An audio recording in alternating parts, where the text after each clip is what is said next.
Assalamualaikum warahmatullahi wabarakatuh. Waalaikumsalam warahmatullahi wabarakatuh. Bismillahirrahmanirrahim. Alhamdulillahi rabbil alamin. Wa bihi nasta'inuhu ala umuri dunya waddin. Sayyidina wa maulana Muhammadin wa ala alihi wa sahbihi ajma'in, amma ba'du.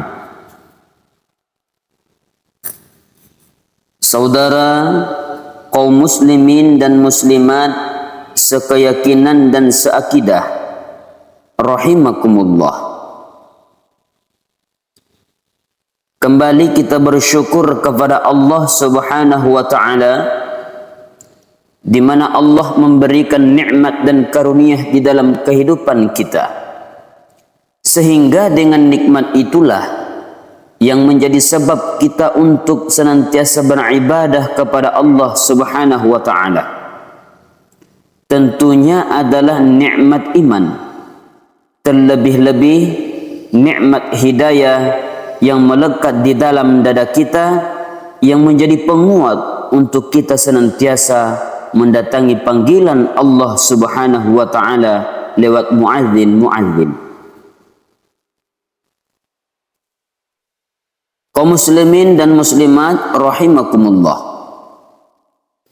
Salawat dan salam tercurah kepada junjungan kita Nabiullah Muhammad sallallahu alaihi wasallam, Nabi yang menjadi uswatun hasanah, contoh yang baik dari segi lahiriah maupun dari segi batiniah. Terlebih-lebih baginda Rasulullah sallallahu alaihi wasallam menjadi contoh dalam perihal akhlakul karimah. Saudara kaum muslimin dan muslimat rahimakumullah, insyaallah pada kesempatan yang mulia ini saya ingin menyampaikan satu tema, yaitu tentang mencari jodoh. Kaum muslimin dan muslimat rahimakumullah, terutama adik-adik para remaja dan pemuda yang saya cintai. Apabila seseorang akan membangun rumah, tentu saja dia akan mengadakan beberapa pilihan, sejak dari memilih lokasi di mana rumah itu akan didirikan, sampai kepada menentukan bahan-bahan kualitas yang akan dipakainya, sampai kemudian kepada wujud dan bentuk rumah yang akan ditinggalinya. Demikianlah bahwa untuk membangun sebuah rumah yang hanya untuk menaungi kehidupan di dunia ini, kita mengadakan berbagai macam pilihan. Apalagi kalau kita akan membangun sebuah rumah tangga yang kita harapkan tidak hanya menaungi kehidupan di dunia ini, tidak hanya untuk kepentingan kita saja, tetapi juga untuk kepentingan anak cucu kita di belakang hari, termasuk sampai kepada hari akhirat nanti. Oleh karena itu, pada pertemuan kali ini saya hanya ingin khusus berbicara tentang adik-adik remaja dan para pemuda, bagaimana sebaiknya memilih jodoh menurut ajaran agama Islam. Dalam Al-Quran Allah Subhanahu wa ta'ala menjelaskan yang artinya bahwa manusia apapun jenisnya, asal dia bernama manusia, dihiasi dengan perasaan cinta kepada perempuan. Jadi sejak dahulunya secara fitrah laki-laki senang kepada perempuan, sebagaimana perempuan pun senang kepada laki-laki. Dihiasi rasa cinta ini dalam kehidupan manusia, dan oleh karena itu adanya rasa cinta, berkembanglah segala macam persoalan, sehingga seorang ahli cinta pernah berkata, cinta adalah 5 huruf yang membuat persoalan tidak akan pernah selesai. 5 huruf yang membuat persoalan tidak akan pernah selesai ini, tetapi dalam kehidupan sehari-hari sering kita saksikan bahwa cinta ini bisa mendorong, memberikan motivasi yang baik. Dan cinta ini pun juga bisa memberikan dorongan yang tidak baik. Oleh karenanya, apabila cinta itu ibarat setetes embun yang jatuh di bumi yang subur, akan tumbuh di atasnya berbagai macam ragam bunga-bunga yang harum semerbak indah mewangi. Sedap dipandang, orang menebarkan rasa aman, damai, sentosa dan begitu selanjutnya. Tapi jika cinta itu jatuh di hati yang gersang dan tandus, tidak ada yang dapat tumbuh di sana selain sirih bermanjat.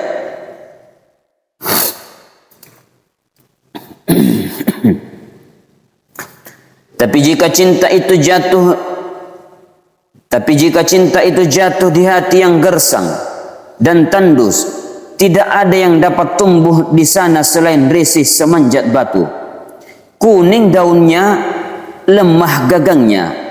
Maka cinta yang semacam itu tidak akan memberikan dorongan positif kepada seseorang di dalam kehidupannya. Maka lebih dahulu kita membicarakan cinta dalam arti yang positif ini untuk sampai kepada perempuan yang bagaimana harus kita cintai, atau laki-laki yang bagaimana yang harus dicintai oleh seorang perempuan. Saudara kaum muslimin dan muslimat rahimakumullah, cinta dalam artian yang positif, pertama, dia selalu mendatangkan keindahan. Yang kedua, cinta itu memberikan energi atau semangat untuk berjuang. Dan yang ketiga, cinta itu selalu membawa risiko dalam bentuk pengorbanan. Maka cinta yang positif pertama melahirkan keindahan. Dari sinilah orang memerlukan filter atau saringan, sebab keindahan yang didasarkan karena cinta itu merupakan suatu keindahan yang relatif saja. Boleh jadi karena indah orang jadi cinta, boleh juga jadi karena cinta segala sesuatu terasa jadi indah. Namun bagaimanapun juga, kalau hati sudah diliputi oleh rasa cinta, segalanya akan terasa menjadi indah. Cinta itu adalah keindahan. Yang kedua, cinta itu energi, melahirkan dorongan dan semangat yang sangat bisa menjadi kuat, yang takut bisa menjadi berani, yang jauh bisa jadi dekat. Itu semua karena dorongan cinta. Dan dari energi ini lahirlah yang ketiga, bahwa cinta adalah pengorbanan. Sehingga orang berkata, berani bercinta artinya harus berani berkorban. Takut berkorban, jangan bercinta. Kalau cinta ini kita salurkan kepada nilai-nilai agama, umpamanya yang pertama, cinta mendatangkan keindahan. Kita cinta kepada agama, maka apapun yang diperintahkan oleh agama akan terasa menjadi indah. Salat akan terasa menjadi indah, puasa terasa menjadi indah, zakat terasa menjadi indah, jihad pun akan terasa menjadi indah.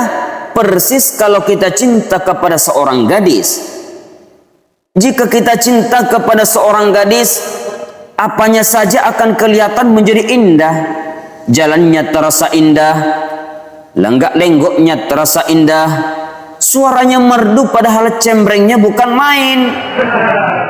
Seluruhnya akan mendatangkan keindahan karena dasarnya sudah cinta. Cinta membawa kepada keindahan.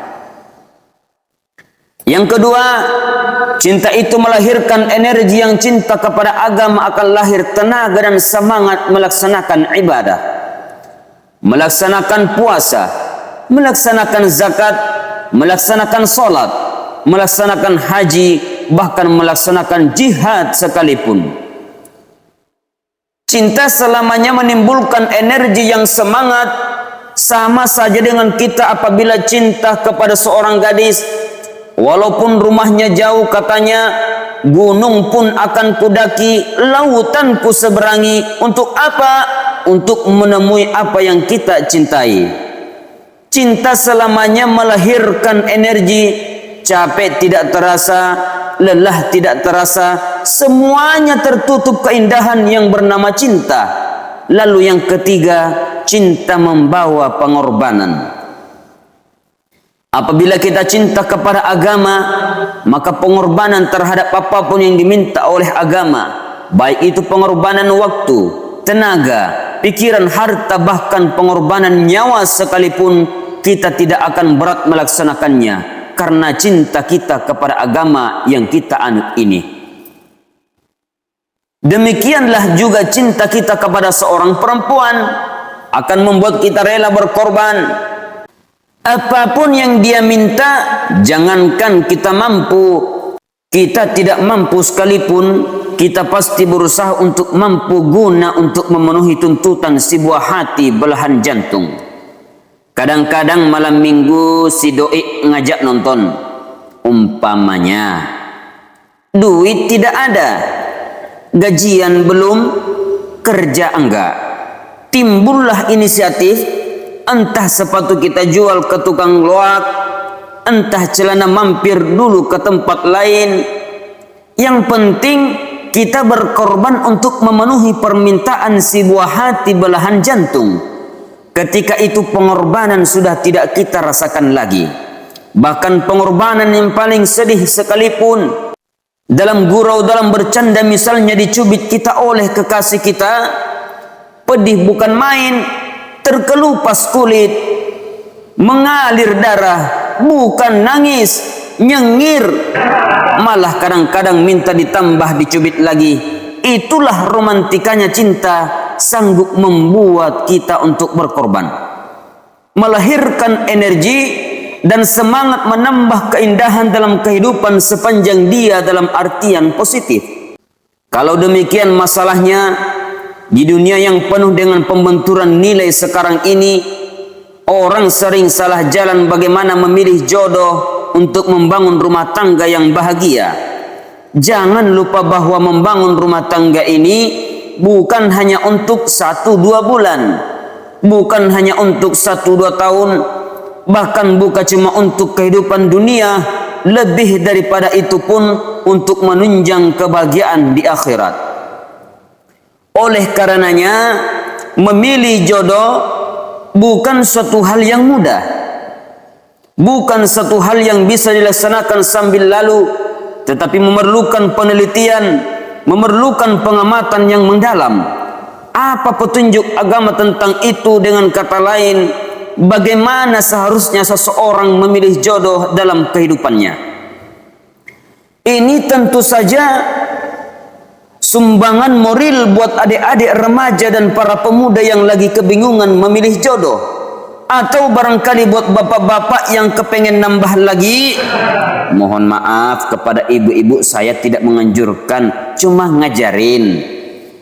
Yang pertama, menurut Nabi, nikahilah perempuan itu karena rupanya, karena hartanya, karena keturunannya, dan karena agamanya. Ada 4 motif utama di sini. Pertama, memilih jodoh, lihatlah rupanya. Lagian siapa yang kepengen dapat jodoh rupanya enggak karu-karuan?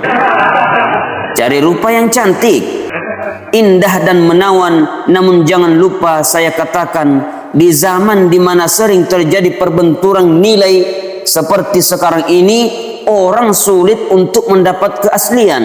Di mana teknologi sudah demikian canggih, di mana ilmu kedokteran sudah sedemikian maju, maka berbagai macam rupa dapat dibentuk dengan apa yang dinamakan operasi plastik. Oleh karena itu, kalau pilihan hanya tertuju kepada rupa yang cantik saja semata-mata, kita sudah melakukan suatu kesalahan yang sangat besar. Sebab apa yang diperingatkan oleh Nabi melalui hadis Ibnu Majah, Bazar dan Baihaqi, Ibnu Umar, janganlah kamu kawini seorang perempuan karena kecantikannya, sebab kecantikan boleh jadi akan mencelakakan. Jangan juga kamu mengkawini seorang perempuan karena hartanya, sebab kekayaan biasanya akan mendatangkan kesombongan. Tetapi kawinilah karena agamanya dan akhlaknya, karena itulah yang akan membawa kepada kebahagiaan selanjutnya. Hadirin wal hadirat rahimakumullah. Barangkali sampai di sini dululah pidato singkat yang sempat saya sampaikan. Al-Fakir Daeng 99 mengucapkan terima kasih dan memohon maaf apabila ada kesalahan di dalam penyampaian saya. Hal ini hanyalah menjadi sebuah kenangan atau hanya untuk mengenang gurunda tercinta almarhum Kiai Haji Zainuddin MZ. Wabillahi taufiqi was sa'adah. Wassalamu alaikum warahmatullahi wabarakatuh.